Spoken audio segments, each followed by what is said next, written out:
ಪಂಚರಾಜ್ಯಗಳ ಚುನಾವಣೆ ಫಲಿತಾಂಶ ಕೊನೆಗೂ ಹೊರಬಿದ್ದಿದೆ. ಕಳೆದ ಒಂದು ತಿಂಗಳಿಂದ ಸಾಕಷ್ಟು ರಣರಂಗವಾಗಿತ್ತು. ವೆಸ್ಟ್ ಬೆಂಗಾಲ್ ಆಗಿರ್ಬೋದು, ತಮಿಳುನಾಡು ಆಗಿರ್ಬೋದು, ಕೇರಳ ಆಗಿರ್ಬೋದು, ಎಲ್ಲಾ ಪಕ್ಷಗಳು ರಾಜಕೀಯ ಜಿಜ್ಜಾದಿದ್ದಿ ಮಾತಿನ ಚಕಮಕಿಗಳು ಸಹ ನಡೀತು. ಅದರೆಲ್ಲರ ಫಲಿತಾಂಶ ಇವತ್ತು ಹೊರಬಿದ್ದೆ.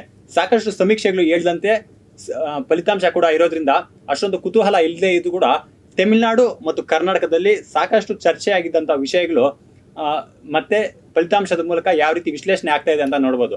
ಅದರಲ್ಲೂ ಕರ್ನಾಟಕದ ದಾವಣಗೆರೆ ದಕ್ಷಿಣ ಕ್ಷೇತ್ರ ಬಂದ್ಬಿಟ್ಟು ಕಾಂಗ್ರೆಸ್ ವರ್ಸಸ್ ಮುಸ್ಲಿಂ ಎನ್ನುವಂತ ಇಡೀ ದೇಶಾದ್ಯಂತ ಚರ್ಚೆ ಆಗಿತ್ತು.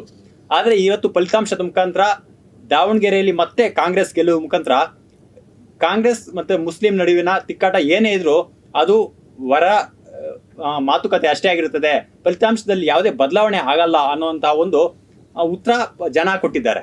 ಈ ಬಗ್ಗೆ ಮಾತಾಡಲಿಕ್ಕೆ ನಮ್ಮ ಜೊತೆ ಭಾಸ್ಕರ್ ಅವರು ಇದ್ದಾರೆ. ಸರ್, ನಾವು ಸಾಕಷ್ಟು ಚರ್ಚೆ ಆಯಿತು ದಾವಣಗೆರೆ ದಕ್ಷಿಣ ಕರ್ನಾಟಕ ಮಾತ್ರ ಅಲ್ಲದೆ ಒಂದು ಚಿಕ್ಕ ಕ್ಷೇತ್ರ ಆದರೂ ಕೂಡ ರಾಜ್ಯ ಮಟ್ಟದಲ್ಲಿ ಕಾಂಗ್ರೆಸ್ ವಿರುದ್ಧ ಅಲೆ ಸೃಷ್ಟಿಸುವಂತ ಮಾತುಗಳು ಆಡಿದ್ರು. ಮುಸ್ಲಿಂ ಮುಖಂಡರು ಹೇಳುವಂತ ಹೇಳಿಕೆಗಳಾಗಿರ್ಬೋದು ಮತ್ತು ಕಾಂಗ್ರೆಸ್ನಲ್ಲಿ ಆದಂತಹ ಒಂದು ನಾಯಕರ ಹೇಳಿಕೆಗಳಾಗಿರ್ಬೋದು.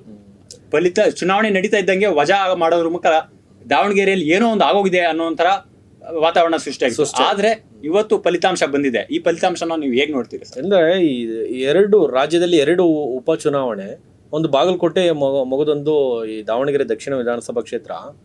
ದಾವಣಗೆರೆ ದಕ್ಷಿಣ ವಿಧಾನಸಭಾ ಕ್ಷೇತ್ರ ರಣಕಣ ಆಗೋದಕ್ಕೆ ಕಾರಣ ಎಲ್ಲವರೆಗೂ ದಾವಣಗೆರೆ ತಣ್ಣಗಿತ್ತು.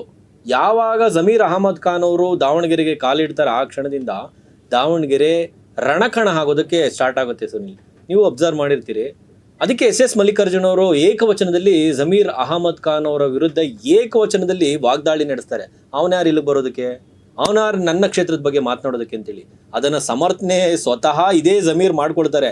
ಹೌದು, ನನ್ನ ಕ್ಷೇತ್ರಕ್ಕೆ ಬಂದಿದ್ರೆ ಎಸ್ ಮಲ್ಲಿಕಾರ್ಜುನ್ ನನ್ನ ಕ್ಷೇತ್ರಕ್ಕೆ ಏನಾದ್ರು ಬಂದ್ರೆ ನಾನು ಸುಮ್ಮನೆ ಬಿಟ್ಬಿಡ್ತಾ ಇದ್ನ ಅಂತೇಳಿ ಎಸ್ ಮಲ್ಲಿಕಾರ್ಜುನ್ ಅವ್ರನ್ನ ಪಕ್ಕದಲ್ಲಿ ಕೂರಿಸ್ಕೊಂಡು ದಾವಣಗೆರೆ ಪ್ರೆಸ್ ಮೀಟ್ ನಲ್ಲಿ ಮಾಧ್ಯಮದವ್ರ ಮುಂದೆನೆ ಜಮೀರ್ ಅಹಮದ್ ಖಾನ್ ಅವ್ರು ಒಪ್ಕೊಡ್ತಾರೆ. ಎಲ್ಲ ಒಂದ್ ಕಡೆ ಇಂಡೈರೆಕ್ಟ್ಲಿ ಒಪ್ಕೊಡ್ತಾರೆ. ಹೌದು, ನಾನು ಈ ದಾವಣಗೆರೆ ದಕ್ಷಿಣ ವಿಧಾನಸಭಾ ಕ್ಷೇತ್ರಕ್ಕೆ ಕಾಲಿಟ್ಟು ಇಲ್ಲಿನ ಅಲ್ಪಸಂಖ್ಯಾತರ ಕಾಂಗ್ರೆಸ್ನ ಕಾಯಂ ಮತಗಳನ್ನ ಡಿಸ್ಟರ್ಬ್ ಮಾಡಿದ್ದೇನೆ ಎನ್ನುವಂತಹದನ್ನ ಇಂಡೈರೆಕ್ಟ್ಲಿ ಒಪ್ಕೊಳ್ತಾರೆ. ಅದನ್ನೇ ಆಕ್ರೋಶವನ್ನ ವ್ಯಕ್ತಪಡಿಸ್ತಾರೆ ಮಾನ್ಯ ಉಪಮುಖ್ಯಮಂತ್ರಿಗಳು ಡಿ ಕೆ ಶಿವಕುಮಾರ್ ಅವರು.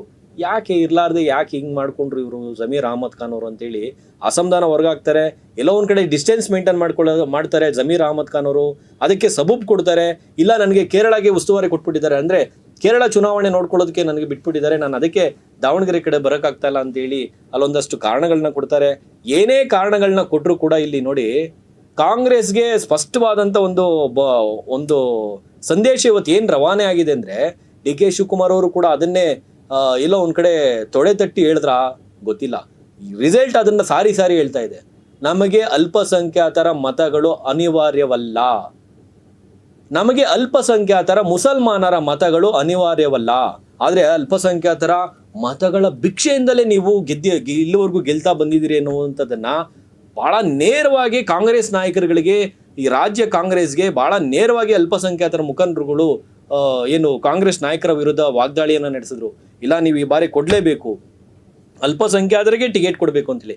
ನೋಡಿ, ನಾವು 85% ಅಂದ್ರೆ 85,000 ಅಲ್ಪಸಂಖ್ಯಾತರ ನಾವು ಇದೀವಿ, ನೀವು ನಮಗೆ ಟಿಕೆಟ್ ಕೊಡಬೇಕು, ಇಲ್ಲಾಂದ್ರೆ ನಿಮ್ಮನ್ನ ಕಾಂಗ್ರೆಸ್ನ ನಿರ್ನಾಮ ಮಾಡ್ತೀವಿ, ಅಂದ್ರೆ ಕಾಂಗ್ರೆಸ್ನ ಸೋಲಿಸ್ತೇವೆ ಅಂತ ಹೇಳಿ ಜಿದ್ದಿಗೆ ಬಿದ್ರಲ್ಲ. ಹಂಗಂದ್ರೆ ಗೆಲ್ಲಿಸ್ಕೊಳ್ಬೋದಾಗಿತ್ತಲ್ಲ. SDP ಯಾಕೆ ಗೆಲ್ಲಿಸ್ಲಿಲ್ಲ ನೀವು?